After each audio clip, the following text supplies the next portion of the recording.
Ih, apaan nih? Kok ada banyak kepala? Aduh, serem banget. Jadi guys, kali ini bukan cuma nonton berkesempatan nih menghadiri gala premier film Sumala. Gimana keseruannya? Yuk kita simak preskonnya teman-teman. Terus kita juga ciptakan sendiri, jadi gabungan. Eh, apa namanya?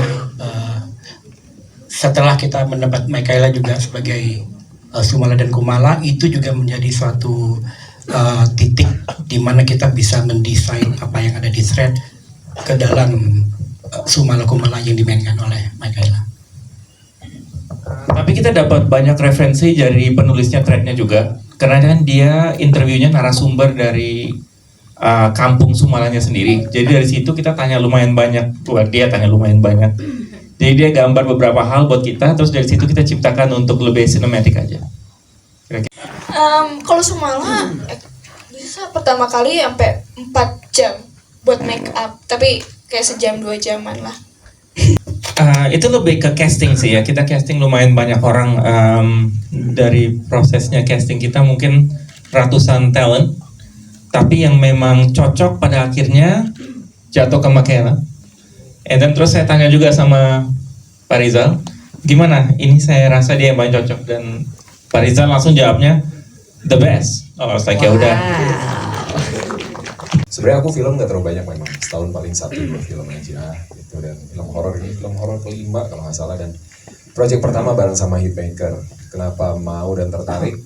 Ya karena tadi Luna udah nyebut ya, Hitmaker selalu kasih film yang punya production value yang bagus, ceritanya juga bagus, dan sebagai seorang aktor tentu tertarik untuk terlibat. Jadi makasih banyak Pak Rocky udah diajak gabung. Akhirnya setelah berapa tahun, 18 tahun bisa main lagi ke Cikini ya. Iya, bisa ke kantor lagi. Pendalaman karakternya, karena ini awalnya sih kata Pak Rocky bukan antagonis ya.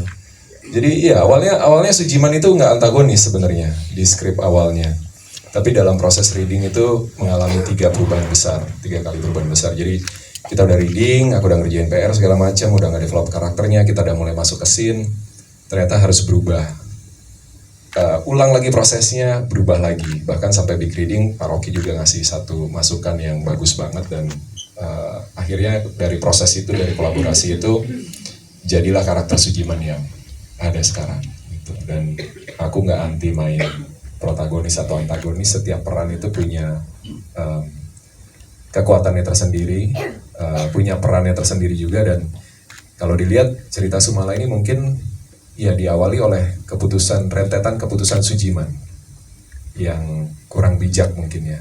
Andai kata dia lebih bijak, lebih bisa menyayangi Sulastri, mungkin nggak ada Sumala, nggak ada anak setan di dunia ini. Yeah. Kita lagi cari thread, dan emang threadnya pada waktu itu yang kita lagi suka banget kebetulan di Semarang, di Kabupaten Semarang.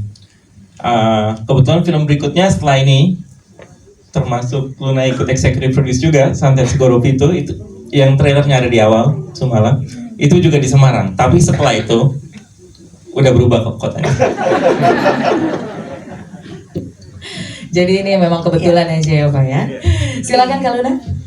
Ya jujur sebenarnya kalau producing gitu terus atau pengen jadi eksekutif produser udah cukup lama gitu. Cuma memang belum ketemu momen yang pas, dan akhirnya waktu itu is just apa ya, kayak nggak tahu kenapa kepikiran aja gitu. Justru saya yang nanya Pak Rocky gitu loh, kok udah ada partner yang lain kok nggak ngajak gue sih. Gitu sih sebenarnya, lebih kayak ke situ. Terus iseng aja nanya, kok ngajak yang lain nggak ngajak gue, emang mau jadi eksekutif produser? Ya udah, ini ada film lagi nggak yang lain? Ada Santet Segoropi itu. Oke, akhirnya masuk 2. Jujur pengalaman pertama kenapa aku pilih Rocky gitu dan Hitmakers, namanya aja udah Hitmakers ya. Mudah-mudahan ini jadi hit lagi dan membuat kita ya, maksudnya para investor atau eksekutif produser itu jadi nggak kapok ya pertama, karena memang jujur ini pengalaman pertama saya lebih deg-degannya di angka ya besok. Dan memang udah apa ya, arahnya pengennya lebih ke sana sih gitu. Jadi memang sekalian belajar juga gitu, dan kita juga bisa lebih apa ya, memiliki juga gitu. Bagaimanapun juga kan kita main di situ, terus kita juga as a producer eksekutif gitu, jadi kayak ngerasa lebih ya pengen all out lagi promonya, dan lebih berasa apa ya, babynya juga gitu. Gimana guys, sudah dapat gambaran film Sumala dari responnya tadi? Jadi teman-teman jangan lupa nih nonton film Sumala karena sudah tayang tanggal 26 September 2024.